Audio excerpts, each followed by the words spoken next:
Assalamualaikum warahmatullahi wabarakatuh. Alhamdulillah, alhamdulillah nahmaduhu wa nasta'inuhu wa nastaghfiruh. Wa na'udzu billahi min syururi anfusina wa min sayyiati a'malina. May yahdihillahu fala mudhillalah wa may yudlil fala hadiyalah. Asyhadu an la ilaha illallah wahdahu la syarikalah wa asyhadu anna Muhammadan abduhu wa rasuluhu la nabiyya ba'dah.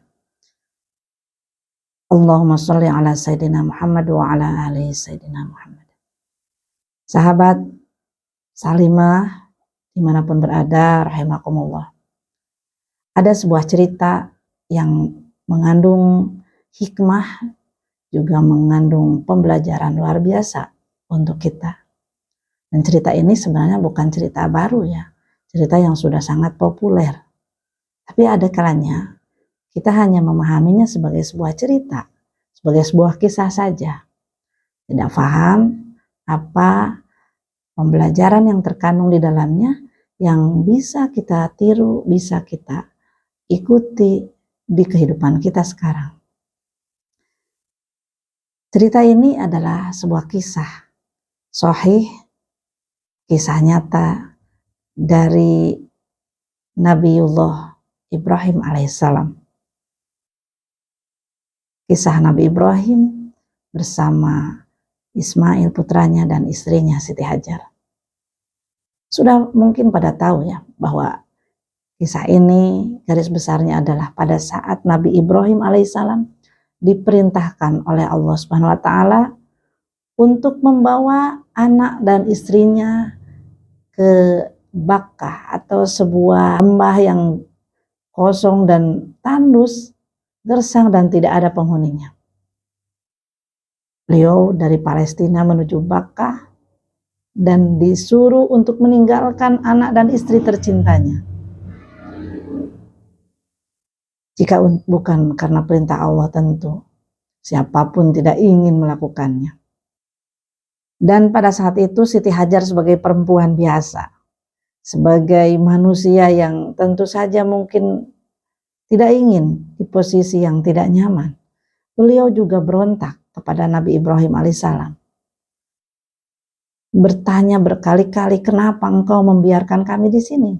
Kenapa engkau tega meninggalkan kami di tempat ini? Tapi Nabi Ibrahim alaihissalam tidak menghiraukannya. Beliau terus berjalan meninggalkan mereka berdua di lembah yang tandus itu. Bahkan saking tandusnya itu tidak ada sumber air, tidak ada pepohonan, tidak ada sumber kehidupan yang diharapkan untuk bisa bertahan di sana. Dalam protes Siti Hajar sebagai perempuan, sebagai istri, Nabi Ibrahim terus saja meninggalkan mereka. Dan akhirnya karena tidak dijawab, Siti Hajar bertanya, apakah ini perintah dari Allah? Dan barulah Nabi Ibrahim menjawab, ya. Mendengar perkataan Nabi Ibrahim bahwa ini adalah perintah dari Allah Subhanahu wa taala, maka hati Siti Hajar lebih tenang. Beliau memiliki keimanan yang kuat. Beliau yakin jika ini perintah Allah maka pasti semua sudah dalam perlindungan dan pengaturan Allah Subhanahu wa taala. Karenanya pada saat Nabi Ibrahim pergi, beliau juga merelakan dan mencoba untuk menerima sebagai bagian dari ketaatan kepada suami dan kepada Allah Subhanahu wa taala. Berhari-hari Ismail kecil beserta ibunya menjalani kehidupan di sana dengan perbekalan yang tersisa. Tapi setelah itu perbekalan sudah habis, air pun sudah habis. Lapar dan dahaga menyengat di tengah gurun yang sangat tandus. Sebagai ibu yang tidak tega melihat anaknya menangis kelaparan, tentu Siti Hajar berusaha, berikhtiar, hanya dengan mencoba berjalan, berlari menuju Bukit Sofa. Melihat barangkali ada apa yang bisa dimakan dan bisa diharapkan untuk menyambung kehidupan. Tapi tidak ada di Bukit Sofa. Kemudian beliau kembali ke Marwah. Beliau kembali lagi ke Sofa. Dan terus sampai 7 kali.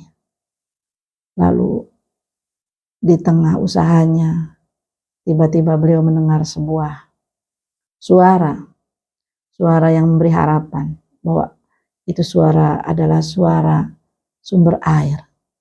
Dari mana? Beliau mencari, dan ternyata setelah dilihat, dicari, sumber air itu, suara itu ada di dekat kakinya Nabi Ismail alaihissalam. Saat itu malaikat Jibril menyerupai seorang laki-laki datang, menghentakkan tumitnya dan mengeluarkan air dari dasar tanah, dari bawah tanah yang meluber airnya kemana-mana, yang sampai sekarang kita kenal dengan air Zam-Zam. Saat itu pria tersebut berkata, jangan takut. Dan beliau mengatakan bahwa anak bayinya itu kelak akan membangun Ka'bah bersama ayahnya. Dan Allah tidak akan menyia-nyiakan keluarga mereka. Masya Allah. Dan memang benar terbukti bahwa Allah tidak menyia-nyiakan keluarga Nabi Ibrahim alaihissalam. Airnya air Zam-Zam itu menjadi air yang melepaskan dahaga dan laparnya keluarga Nabi Ismail dan Siti Hajar. Dan sejak saat itulah mereka tidak lagi kelaparan, tidak lagi kehausan dengan barokah dari air Zam-Zam yang Allah hadirkan. Bahkan di beberapa waktu kemudian banyak manusia yang ingin tinggal menetap di sana. Akhirnya yang ditakutkan, yang menjadi kekhawatiran Siti Hajar sirna sudah, karena sekarang sudah ada orang yang tinggal bersama mereka.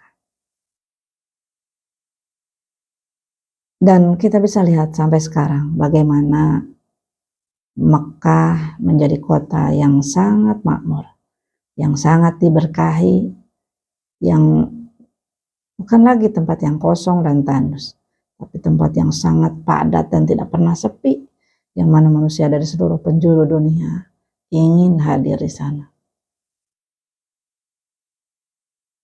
Dan hikmah yang bisa kita petik dari cerita ini adalah bahwa sebagai manusia mungkin saja kita pernah dihadapkan pada kenyataan yang tidak kita sukai, pada kondisi takdir yang tidak kita sukai.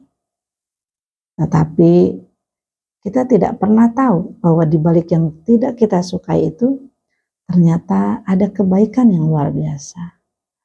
Ada hadiah luar biasa dari Allah yang sudah disiapkan Allah, tapi kita tidak tahu.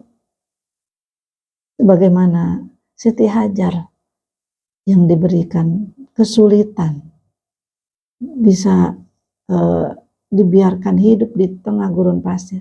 Tentu itu sesuatu yang tidak diinginkan. Tapi ternyata setelahnya nama beliau, kejadian beliau dengan sa'i diabadikan oleh Allah SWT lewat sebuah rukun haji dan umrah. Sa'i adalah perjalanan Siti Hajar mencari air. Perjalanan Siti Hajar mencari pertolongan Allah atas kesulitan yang dia alami.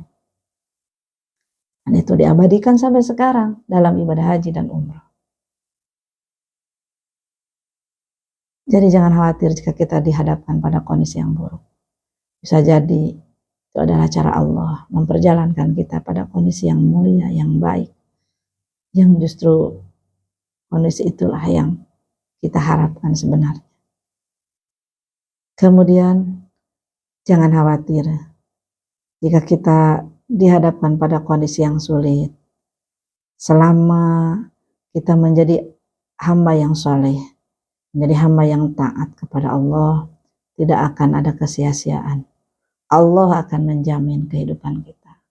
Allah yang akan menjamin keselamatan kita. Jangan khawatir. Seburuk apapun kondisi kita, jika kita menjalankan sesuatu karena ketaatan, maka insya Allah, Allah yang menjamin keselamatan dan kebahagiaannya. Yang terakhir, berserah diri kepada Allah, biarkan takdir apa yang Allah akan berikan kepada kita. Tapi tetap tidak berarti menafikan ikhtiar kita sebagai manusia biasa. Lakukan saja ikhtiar semampu kita. Seperti Siti Hajar, dia berusaha berlari dari sofa ke Marwah untuk mengikhtiarkan air yang dia butuhkan. Tetapi tetap kekuasaan atas takdir itu ada di tangan Allah. Tidak dari Siti Hajar, tidak dari Bukit Sofa, tidak dari Bukit Marwah. Tapi Allah kehendaki sekehendaknya. Dan terjadilah di kakinya Ismail alaihissalam. Begitupun dengan nasib kita. Jika nanti kita berikhtiar ke si A, ke si B, siapa tahu pertolongan Allah bukan dari mereka. Siapa tahu pertolongan Allah justru dari C, dari D, dari E, dari F. Karena itu berikhtiar saja semampunya dan serahkan hasilnya kepada Allah semata. Terima kasih, semoga ada manfaatnya. Assalamualaikum warahmatullahi wabarakatuh.